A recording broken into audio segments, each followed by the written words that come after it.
रजब भट्ट के मुंह से निकला हर लफ्ज रजब भट्ट के लिए इस कदर खतरनाक हो रहा है कि रजब भट्ट की जिंदगी इस वक्त दाव पर लगी हुई है। ये सिलसिला तनकीद से शुरू हुआ और एफआईआर तक पहुंचा और अब एफआईआर के बाद रजब भट्ट के मुल्क से फरार होने तक पहुंच चुका है। रजब भट्ट इस वक्त मुल्क पाकिस्तान में मौजूद नहीं है। ये सिलसिला शुरू यहाँ से होता है कि रजब भट्ट और उसकी वालिदा अजराह तफन्नुन एक वीडियो बनाते हैं जिसमें नमाज पढ़ते हुए रजब भट्ट को देखा जा सकता है।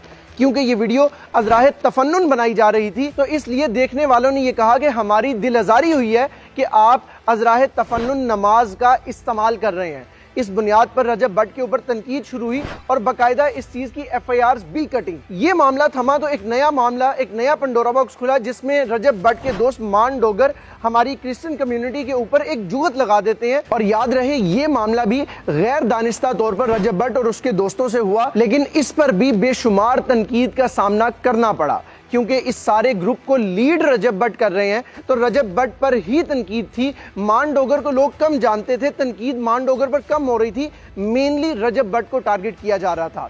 अभी ये मामला थमने ही वाला था कि एक और पंडोरा बॉक्स रजब भट्ट साहब खोल देते हैं और वो ये था कि 295C यानी गुस्ताखी रसूल की सजा जिस आइन जिस शिक के तहत दी जाती है उसको 295C कहा जाता है। 295 के नाम से रजब भट्ट ने एक परफ्यूम लॉन्च की। ये मामला भी गैर दानिस्ता तौर पर हुआ, लेकिन रजब भट्ट को इस बात का हरगिज अंदाजा नहीं था कि इतने संगीन नताइज भुगतना पड़ेंगे कि पूरे मुल्क में एहतजाज किए जा रहे हैं रजब भट्ट के खिलाफ। पूरे मुल्क में रजब भट्ट को सजा देने की बातें की जा रही हैं सिर्फ इस वजह से क्योंकि रजब भट्ट ने सिद्धू मूसेवाला, जिसको वो अपना उस्ताद मानते हैं, उसके एक गाने 295 के नाम से ये परफ्यूम लॉन्च की थी। दानिस्ता तौर पर 295 उस गाने से मंसूब किया गया, लेकिन गैर दानिस्ता तौर पर 295C उस आइन उस शिक से मंसूब हुआ जो कि मुसलमानों की दिल आज़ारी का बाइस बना। अब सवाल यह है कि 295C पाकिस्तान के कानून के मुताबिक और इंडिया के कानून के मुताबिक 295 जो कि सिद्धू मूसेवाला के गाने में था, इनमें फर्क क्या है?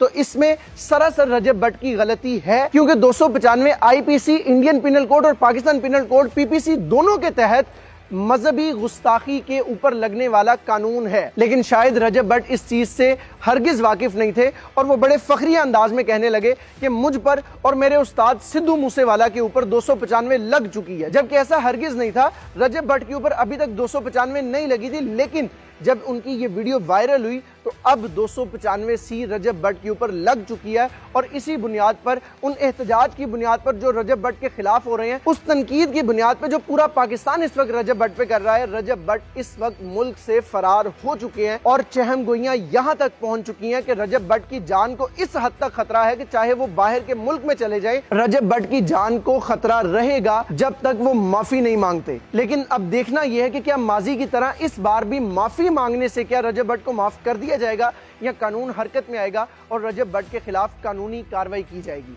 आपकी क्या राय है? कमेंट सेक्शन में जरूर बताइएगा। पाकिस्तान जिंदाबाद।